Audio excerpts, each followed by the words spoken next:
Alors après le passé et l'histoire, l'avenir et la modernité, l'hôpital de Strasbourg fait partie en effet des 6 instituts hospitalo-universitaires de France.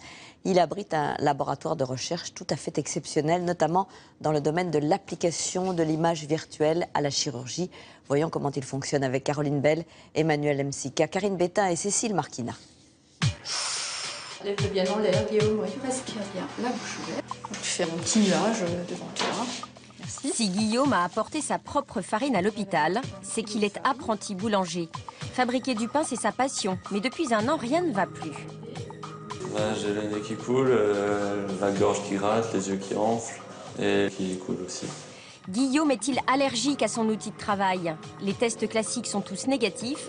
Il va enchaîner les séances dans cette drôle de cabine unique en France. Elle permet de provoquer des crises d'asthme professionnelles. Si c'est une farine particulière au sein de toutes les farines qu'il va utiliser, il suffira d'éliminer cette farine et il n'aura pas de symptômes et il pourra continuer à travailler. Donc il y a des mesures de prévention. L'asthme professionnel, c'est un asthme qu'on peut prévenir. Pendant que Guillaume et son père attendent le verdict, dans le bâtiment d'en face, c'est une toute autre ambiance. Docteur Tang, on a une question. Le docteur Tang, virtuose des interventions sur le foie, opère en direct de Hong Kong. Dans la salle, une cinquantaine de chirurgiens confirmés venus du monde entier pour un stage de 5 jours à Strasbourg. Il y a des chirurgiens qui font de la formation médicale continue, des chirurgiens déjà en exercice qui, à distance de leur faculté, voulant progresser dans leur pratique, viennent acquérir de la chirurgie avancée. La connexion avec Hong Kong à peine terminée, la régie se tient prête. Il reste 3 cas cliniques à présenter en direct de blocs opératoires, strasbourgeois cette fois. Loin des caméras, la dernière vedette du CHU, le robot Magellan. Le patient est tout seul. Et pourtant, le chirurgien est déjà à l'œuvre, dans la pièce à côté, aux commandes de cette console. Le principe est d'amener la sonde au niveau de la zone de séparation de la aorte. Il navigue dans les méandres de l'aorte abdominale de son patient. Pour le praticien, la réalisation de procédures longues et sophistiquées va permettre de réaliser l'ensemble de la procédure à distance des rayons. C'est également faciliter la réalisation du geste, gagner du temps et donc pour le patient être moins traumatisant. Cette fois-ci, le robot ne terminera pas le travail.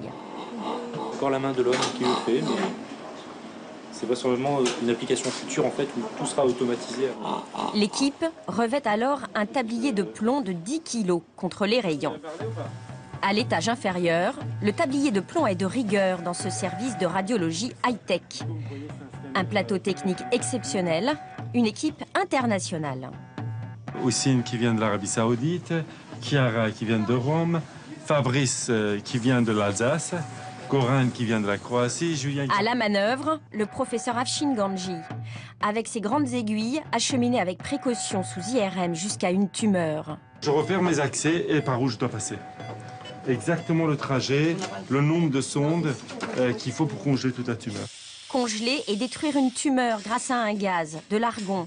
Il y a 6 mois, Colette a été soignée de cette façon. J'avais une grosse grosseur. Je la voyais pas, moi, de devant. C'était un peu gros aussi, ça... mais de derrière, quand il m'a pris en photo... Oh, pour le patient, c'est que sur le même plateau, il a toutes les modalités et toutes les compétences en même temps. On a une équipe médicale spécialisée en imagerie interventionnelle par organe, c'est-à-dire que c'est vraiment un bloc de spécialistes. Les gens qui sont là ne font que ça. Retour en consultation d'allergologie.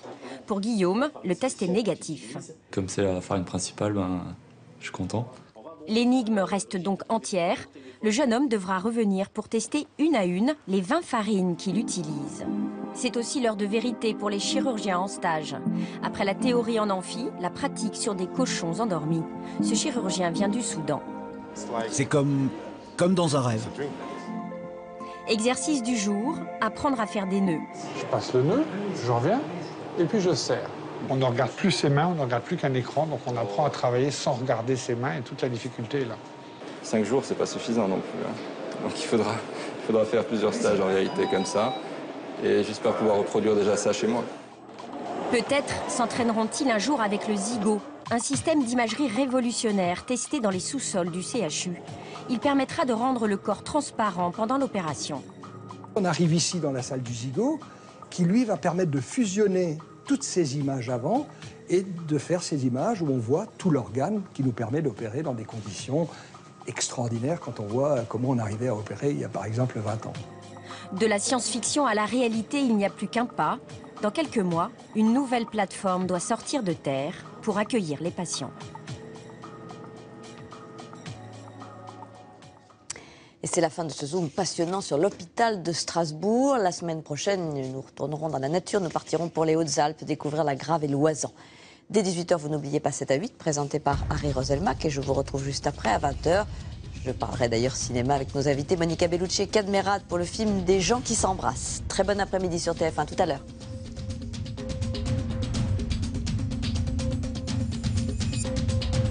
Retrouvez toute l'info